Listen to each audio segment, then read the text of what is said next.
Your gardening hobby isn't as sustainable as you think it is. Every tool, every pot, every trellis, every plant marker, every gardening bed, it is all manufactured somewhere, and when we're done with it, it all eventually has to go somewhere, and most of the time that's not a recycling center. And before you click away, I am not here to shame you for using all of that stuff. I really do believe that having a garden is 100% better than not having a garden at all. And I really do believe that simply by gardening in whatever form that you do, you are making the world a better place. But like a garden, we as gardeners need to continue to grow. And step one is actually realizing what it is that's being sold to you for the hobby of gardening. If sustainability is your goal here, then you can absolutely start with traditional gardening using all the plastic stuff. But if you want to get to your eventual goal of sustainability, you are going to have to grow from that and start changing some of your practices. Sustainability is one of those words that kind of gets thrown around a lot these days, and it can be really easy to lose the actual meaning of this word, given that it's become a buzzword, honestly. And so understanding what that means and getting back to the root of that, I want to present you with a little bit of a scenario. Let's pretend that you own a warehouse full of coffee, and it's like your sole warehouse of coffee. And in this world, coffee is not something that you can grow. Once it is all used up, everything in that warehouse, it is gone forever, right? But you, as a coffee drinker, you drink like 1 cup of coffee a day, and that warehouse that you have, that could last you like so much longer than your entire life, right? So maybe you start drinking 2 cups a day. Maybe you start saying, I have so much of this coffee, I might as well make coffee ice cream and coffee cake and coffee candies, I don't know, coffee flavored everything, right? And then you say, well, still, I'm barely going through any of this, so I'm going to start selling this coffee to my friends. And my friends all love the coffee, and they start drinking coffee every day. And then as time goes on, I grow up, and then my kids go on. They take care of this now booming coffee business.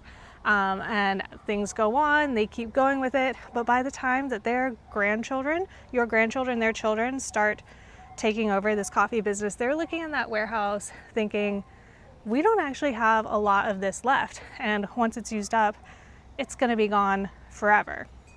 And so this is an example of an unsustainable system.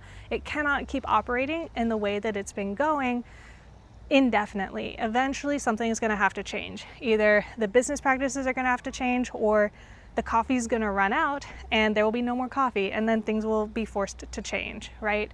And so we can kind of use this metaphor to think about how we could even go about changing systems like this. We can start with the system that we're taught kind of as kids, right? You've got reduce, reuse, recycle.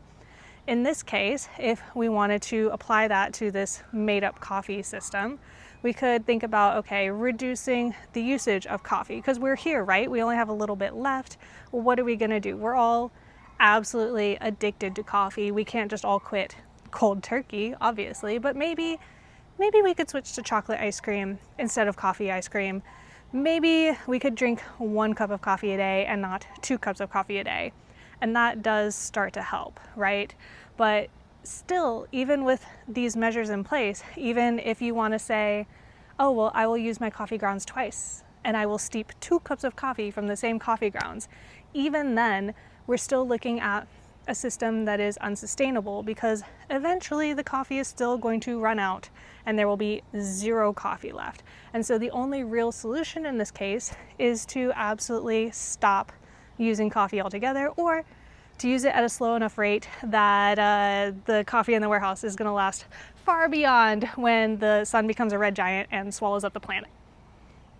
But drastically reducing or even eliminating coffee usage, for example, it feels really hard. It's going to be really uncomfortable, and it's just like that in all of these real world systems where we really have to kind of go through a discomfort to change the way that we've been living in order to move towards something that is going to be more sustainable. And I know you don't need me to sit here and tell you about all the ramifications of continuing with all of these unsustainable practices in our world, from the carbon emissions to the dwindling supplies of non-renewable resources to the landfills that are filling up with stuff that is never going to break down. It's really obvious that things have to change.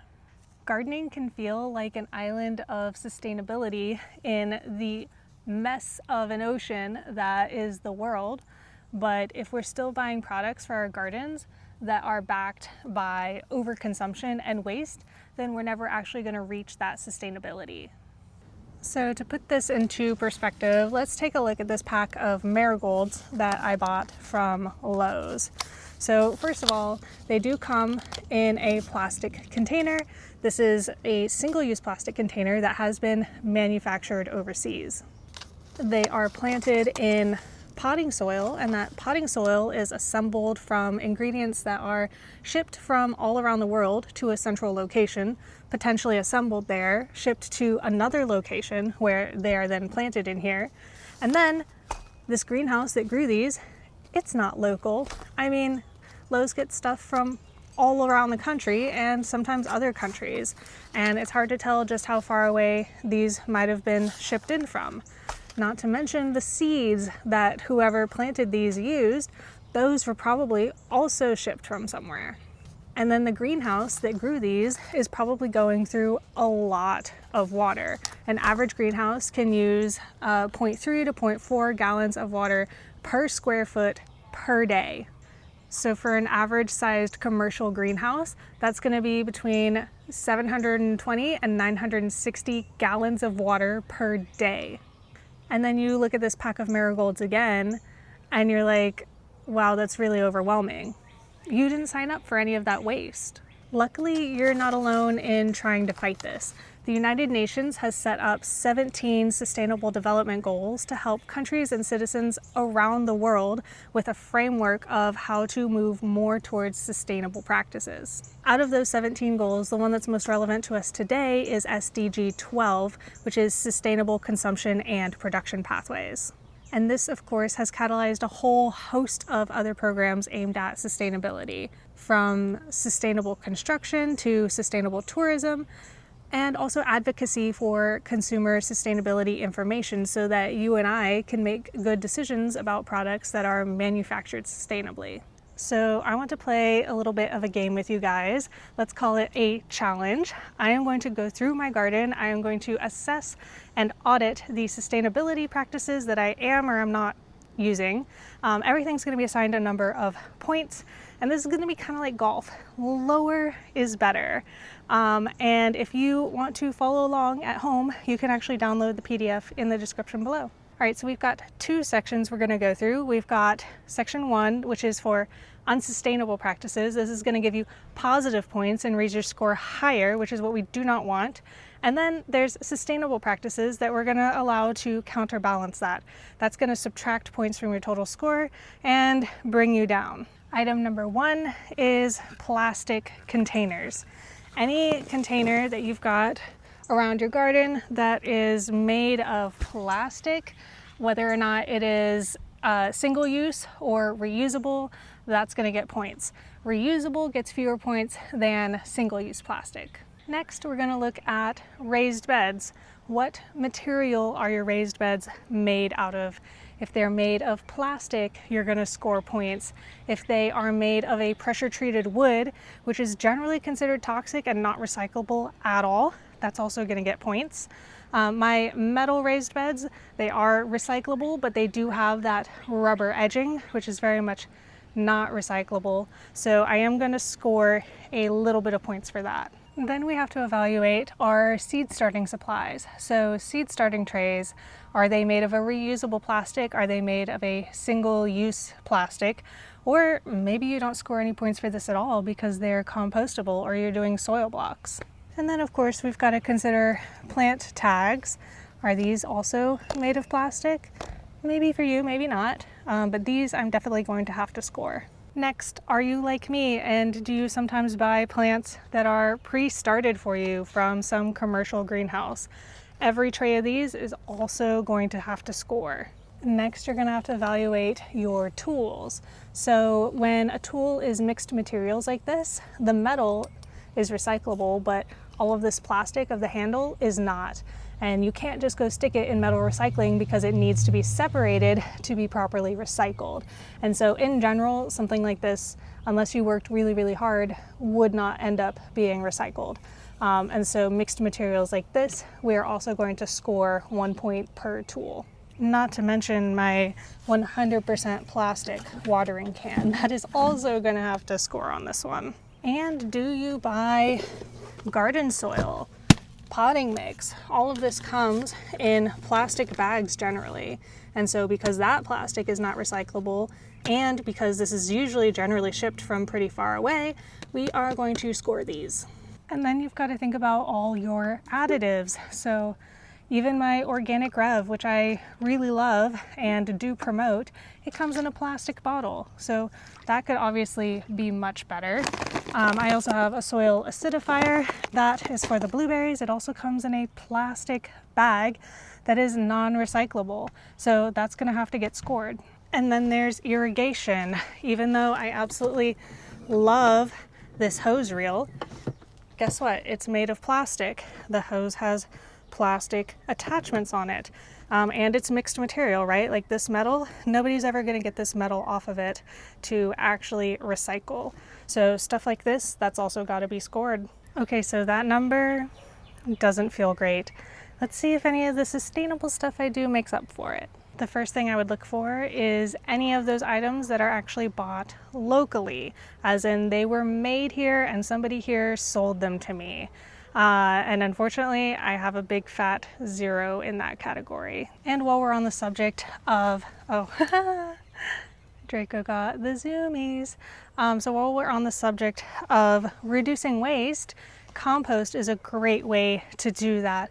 The amount of food waste that goes into landfills every year is absurd. So if you have a compost pile, there it is. If you have a compost pile, give yourself back 3 of those points. Next, did you grow anything from seed this year instead of buying it pre-started from a company? Oh, hello, Draco. From a company that is very far away from you. If you did, then you get back 1 point per tray. And then if you saved the seeds yourself and then started them at home, then that's 2 points per tray. Next, if you do have plastic that we scored earlier, but that plastic is actually recyclable, you can go ahead and give yourself a point back on that. And it's not any more than that because often even recyclable plastic does not end up being recycled. And often, even if you take it to a recycling center, ends up getting thrown in the landfill anyway. It's really depressing if you think about it for too long. But at least if you have recyclable plastic, you can give it a try. It might get recycled. All right, next on the list is things that are built to last a very long time. I'm talking 10 or more years. Buying things that are meant to last a long time is going to reduce your consumption of goods in the long term, and sometimes they are things that you are actually going to need. So I'm going to count all of my trellises in this category. They will last a very, very long time. I wouldn't be surprised if they last me 20, 30, 40 years. I really don't see them breaking down anytime soon. And then on top of that, they are 100% metal. So when these do become unusable, they are going to be able to be 100% recycled, because if you didn't know, metal is one of the most recyclable materials we have. The same goes for all of my raised garden beds. These are largely made of metal. Like I said, just the rubber edging is not metal. And so once these break down in hopefully more than 20 years, they are also going to get thrown into recycling. And I know that that material is actually going to get used. All right, and the last category here is anything that you bought used or is reclaimed, because the best things you can use are things that have already been manufactured. They're not being made fresh. And so if you can give something a new life, then that really cuts down on the manufacturing of all the new stuff. And it also saves something that might have potentially ended up in the landfill. All right, so final score 10.5, not that bad. You can see there's definitely a lot of places where I could absolutely improve. And that's kind of the point of this challenge, right? Is to actually think about what we're buying, what we're using, and then that will consciously allow us to think about making better decisions. Because I think a lot of the time we really are just kind of buying things without really thinking about it. And so I hope that this challenge can help you actually be cognitively aware of what you're doing. I don't want you to be ashamed of where you're at right now, because we all have somewhere to grow from. None of us is perfect. I really doubt any of you is going to get a perfect 0 score on this, but it is a good way to keep track of where you're at and also track your progress. If you do want to play this game with me, go ahead and post your results to social media. Use hashtag SDG12GardenChallenge. That way I can find what you're doing, and also tell me where you're at and how you're trying to improve your score. And if you'd like to learn about what you can do beyond this sort of personal level thing to help with sustainability, the United Nations actually has a lot of different programs that you could participate in, and I'm going to link some of my favorites down below for you to check out. But honestly, their website is extensive, and it's really cool how much effort they're putting into reaching these goals. Thank you guys so much for watching, and until next time, I wish you all happy gardening.